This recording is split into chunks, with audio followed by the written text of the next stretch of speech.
Alice Gilmour came to talk to me on this episode of the Coronavirus Extraordinary Ones of Light on Leeds. She works at Opera North, she looks after accessibility, but she's also involved in Arts Together, which sounds like a great thing. There are 80 collaborative partners, all doing arts-related things, and it's all about working with communities, which is fantastic. She is a violinist and a voice artist, and she was a very interesting guest. Have a listen. For this Coronavirus Extraordinary episode of Light on Leeds, Alice Gilmour has come along to speak to me. Hello, Alice. Hi, Hazel. So, Alice, you work as a Community Partnership and Access Officer at Opera North. I do. And what does that involve and how did you get involved with it? Oh, well, it's the Community Partnerships Department in Opera North is all about bringing the opera and all the performances that we put on to audiences that may not have traditionally engaged either with the arts or with opera. So we go around, we target different community organisations around Leeds, and we will go out and meet them, offer them tickets, free tickets to start with, and then it might get graduated onto a subsidised ticket to come in and see shows, which obviously isn't happening at the moment. And we bring out smaller taster performances, or maybe a singer to do a singing workshop, or bring groups in on backstage tours and all that kind of thing. So it's basically making sure that everyone can come in and try what we do, and there's no limits to anything, you know, whether it's financial or physical or cultural. So we try and make it easy and welcoming and let everyone see what it's about. That is such a brilliant thing. I think especially with, for me personally, I don't know what other people are like, but for me personally, opera's always seemed a little bit out of reach. Yeah. So I think it's a great idea to, try and get that art form out to people who may feel similar. Yeah, well, that's it, because, it didn't used to be back in the old days. It was for everyone, and still in some countries it still is more so, say in Italy or Germany. And yet, we're constantly trying to combat that elitist tag and say, just come in and try it, see what you think. It's so amazing when you get people in there who just go, wow, I just didn't think I'd ever like it or I'd ever understand it or even enjoy it. And they find that they do. So, but yes, it's a lot of time, a lot of money to commit to if it's an art form you know nothing about. So we're all about helping make that easier. And did you get involved with that from the community partnerships and access side of it, or is it because you had some sort of connection to opera anyway? It's a bit of both, actually, Hazel. I mean, I only started work at Opera North, it's about seven or 8 years ago, after having kids and everything. And I had been living in Ireland, and we've moved back to Yorkshire, and I am from here anyway. I do come from a musical background myself, so my mum was a musician. We all played, and I played the violin a lot as a kid, and I studied it at university. And so I did know about opera. I'd studied opera. So when we moved back to Leeds, I saw a job at Opera North, and it was actually a temporary maternity leave. And I thought, I'll just try that. The kids are old enough. And I worked as a PA just for a maternity cover. And then luckily I sort of wormed my way into the Community Partnerships Department as a sort of 2-day-a-week type of role after that. And just absolutely loved it. It's what I'm passionate about, because I love opera, but I know that I'm really fortunate that I was sort of exposed to it quite young, and perhaps having studied it, you kind of understand it. And then you know which ones you like and which you don't. There are some that I don't like. I have to freely admit that. Yeah, so it became a real passion thing. So I've absolutely loved doing it. And now I've sort of almost become full-time. Yeah, love it. Yeah, I haven't released this episode yet, but I had Dave and Louise from Northern Opera Group a couple of weeks ago. Oh, yeah. And they're on sort of a similar sort of trajectory as you, and they were saying very similar things about how opera used to be much more like anybody could go. It wasn't sort of seen as elitist. Yeah. And saying as well the same as you that there are some operas that you could listen to that might, it's such a wide genre that you could completely like one opera and totally have no liking for another. Yeah.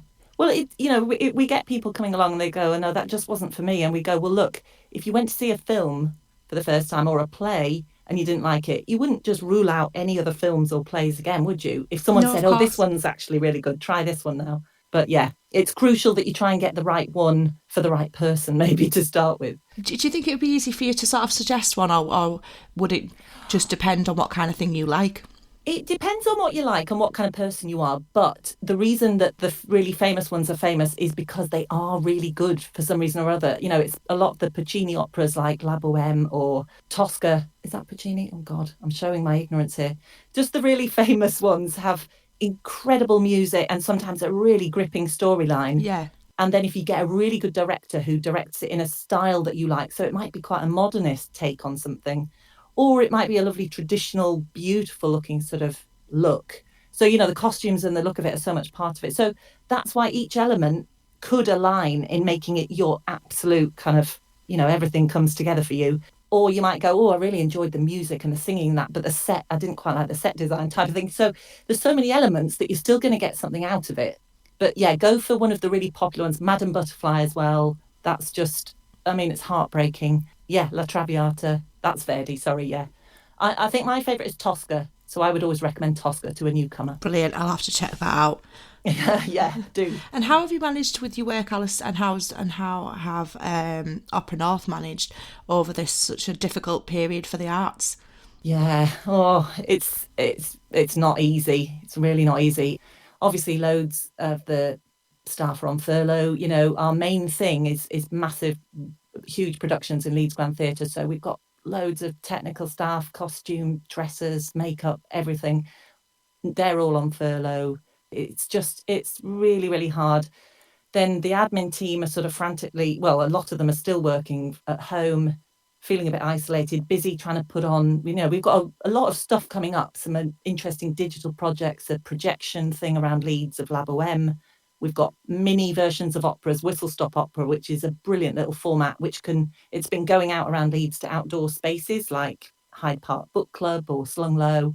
And that's been amazing. But, you know, it only involves a few performers, but there's a lot of admin to just get it sorted. So yeah, we're making stuff happen, and we're just fingers crossed for the future. We'll all be back up and running to some extent, and it's just a question of doing what we do and providing amazing artistic experiences through these next months in a way that kind of keeps all the team around and keeps them here and gives people work. But yeah, it's not easy at all. No, and especially with everything changing all the time, that must be so difficult to sort of plan anything.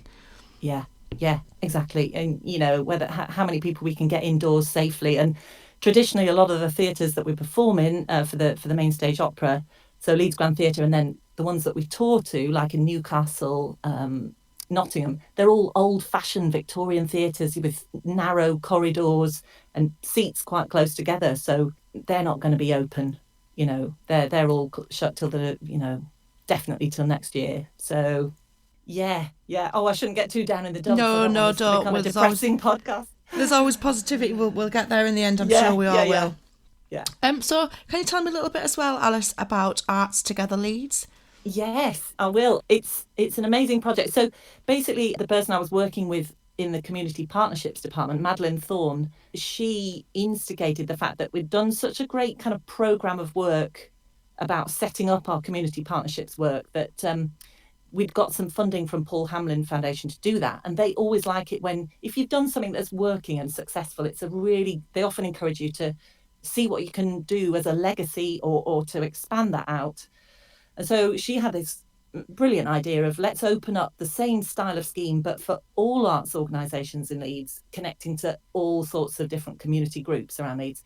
So that's what Arts Together is. It's a network of arts organisations in Leeds. So there are the big ones, you know, Opera North, Leeds Playhouse, Northern Ballet, you know, Slung Low, and then smaller theatres, smaller venues, connecting then with community groups. So there are loads of groups around the city who do amazing work and connect, you know, the ones who wanted to be involved are the ones who like either going to the arts or using arts activities to, you know, help with well-being, etc. So there are lots of great charities like Inkwell, Space 2.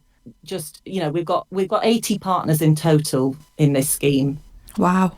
And yeah, it's fantastic, and it's run collaboratively. So we get these meetings together and we get 30 or 40 people in a room. So that's a half and half split of the arts organisations hearing from the community groups and, you know, talking to each other about what each side wants and coming together and collaborating on things. So Such a fantastic idea. yeah, totally. And the very sad thing is that Madeline, having set up this huge and incredible project. Then found her dream job, and she's now gone to work at the Playhouse. But we'll stay in touch because we're all connected. So it's really good. Yeah, of course. And it's just great that she managed to get a dream job. That's a brilliant thing. Yeah. And so, Alice, you were telling me a little bit earlier that, and you mentioned it, that you're also a violinist. Yes, yes, I am. Have you done that since you were I small? have, yeah, yeah. I was kind of was brought up in the whole classical world, and then I sort of broke away from it a bit in my early 20s and just went, do you know what? There's such a massive kind of commitment in that classical world in that, it's all this rigorous technique, it's practice, it's devotion to your craft. And I used to suffer a bit from crippling nerves. So I kind of chucked it all in for a while in my early 20s. Had a bit of time off, played in bands and did fun stuff like that, played at festivals. And but then got back into it again. And then so over the last 10 years since we've been back in Yorkshire, I've been playing a lot for musicals mainly, Oh, lovely. and I absolutely love it. I'm a bit of a show off. I think I like the showy offness because you're the one violin instead of one of a whole section of like 20 violins. So and I love musicals. So, I do that as well as my Up and North job because it's when you're playing in amateur shows, it's just evenings and you rehearse at the weekends. And I've done a couple of professional shows as well, but then that was before I've become full time, but I can't really do that anymore. Oh, I played violin for a while when I was younger and I really enjoyed it, but then I got to secondary school and it just didn't seem cool anymore. And I really hated having to stay in and practice on summer nights when I could hear all my friends outside. Yeah. But now I really regret giving it up. It's something that I'd love to go back to and try. Yeah. Although I've quite like growing my nails long and wearing nail varnish. And I can remember going to my violin teacher every week and he'd say, "Let me see your nails," and then he'd get his nail clippers out, and I'd have to have them all taken off. Oh, that's awful. I know, but it's so silly, isn't it? That's exactly why I hated it. But my mum was really strict. And so I would have given up loads of times in my teens because it's so not cool. And I thank her now almost daily that I kept Yeah. it going. But I'm at that same stage with my kids where I'm trying to be strict and say you must practice, and then also just thinking, look, if you don't want to, it's fine. And it's getting that balance, isn't it? It is, yeah. And you also mentioned that you do work as a voice artist. Can you tell me a bit more about that? Yeah, sure. I do. I worked as a voiceover artist in when I lived in Ireland for about 10 years because I worked as a recording engineer in London, Wow. and I used to edit classical CDs.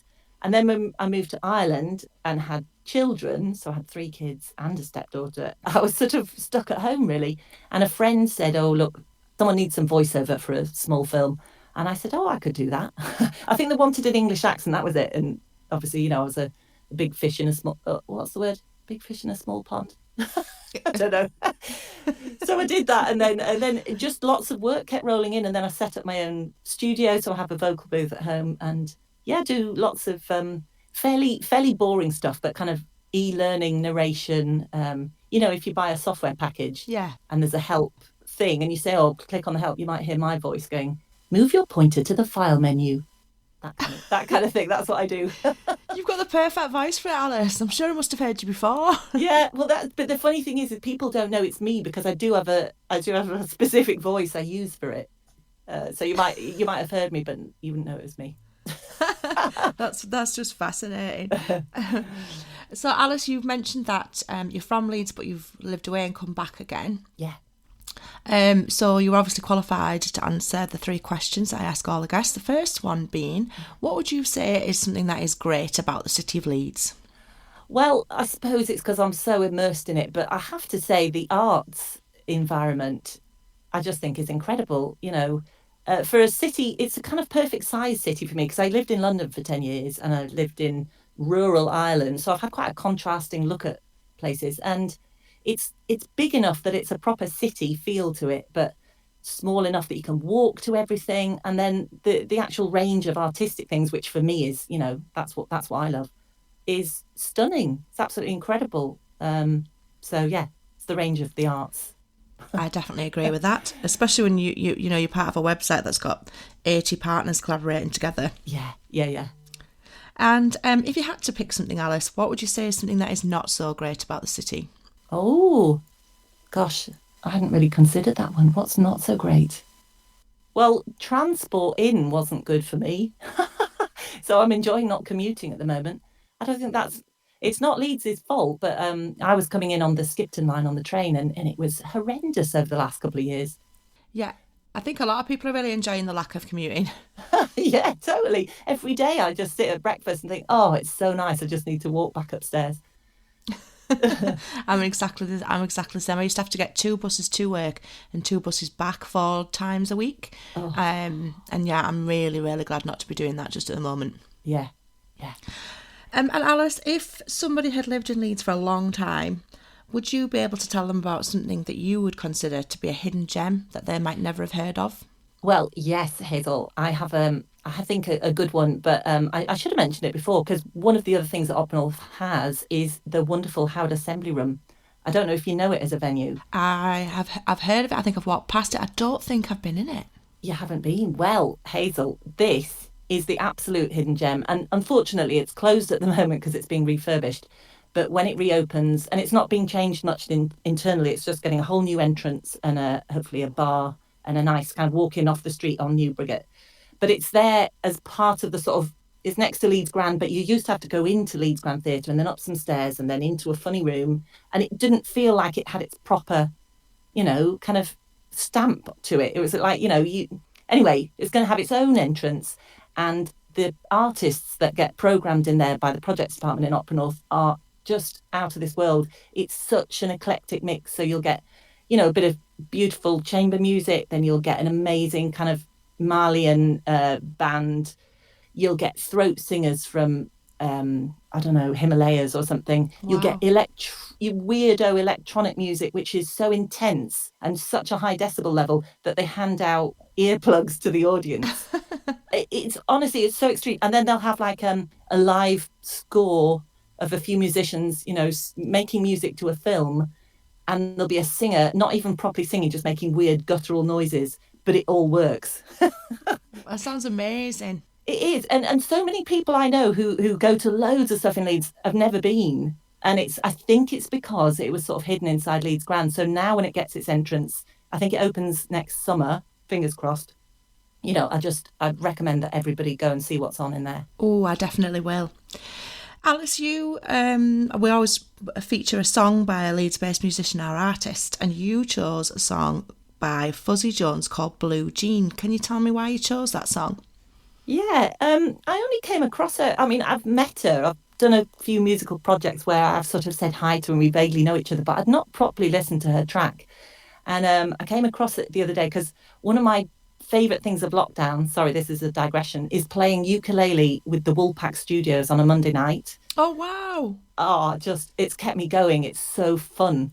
And the wonderful pair that run it, Jen Pugh and Richard Saby, I think it is, Jen has this website. So I was clicking around and she does amazing music, but she's part of this women's collective. I'm not sure what they're called, a female collective. Anyway, all four of them are stunning musicians. Anyway, I saw Fuzzy because I know her, recognised her.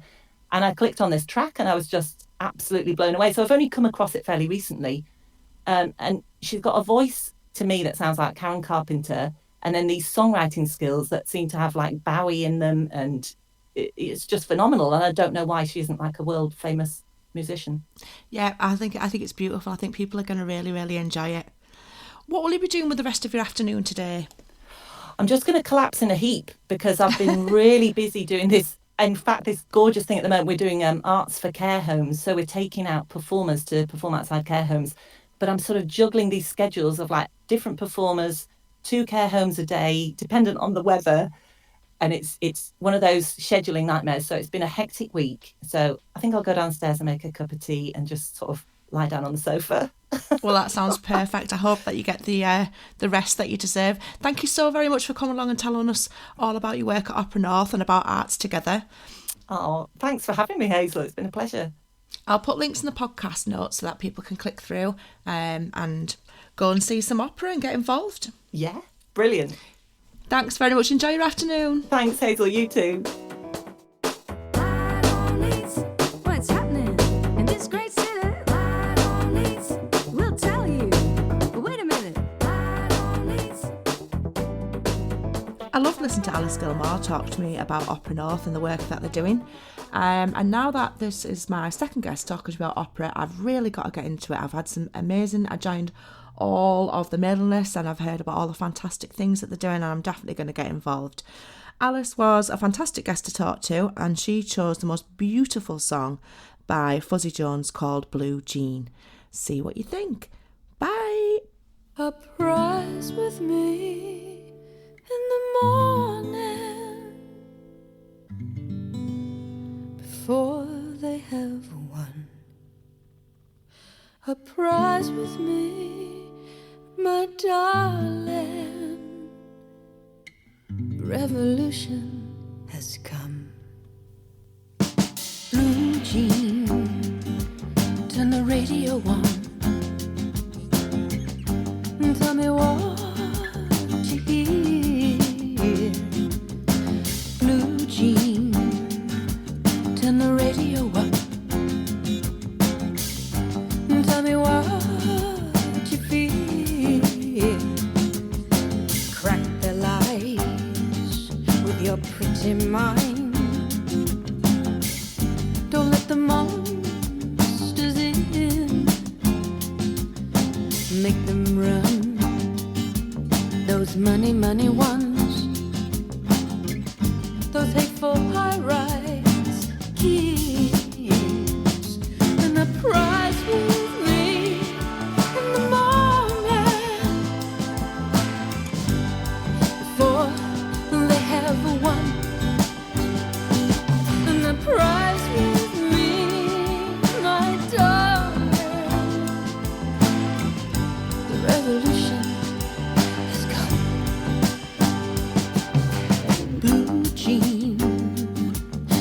Radio on.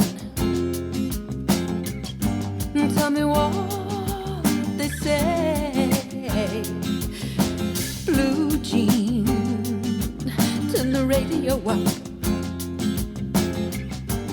Tell me why they hate. They stripped your eyes like the naked light of the supermarket. But you don't know why, 'cause you're so occupied by the Facebook that's feeding you. And a prize with me in the morning before they have won. And a prize with me, my darling, the revolution has come. And a prize with me were the wild ones, but now there's nowhere left to run. And a prize with me, my darling, and if we fall, we will fall as one. And if we fall, we will fall as one.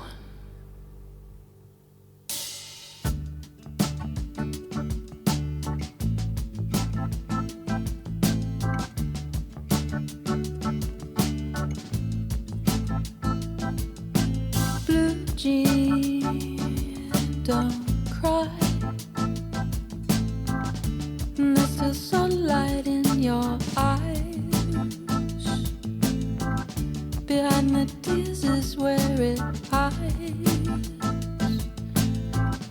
And I could follow it for miles. Miles and miles and miles of smiles. Well, I could follow you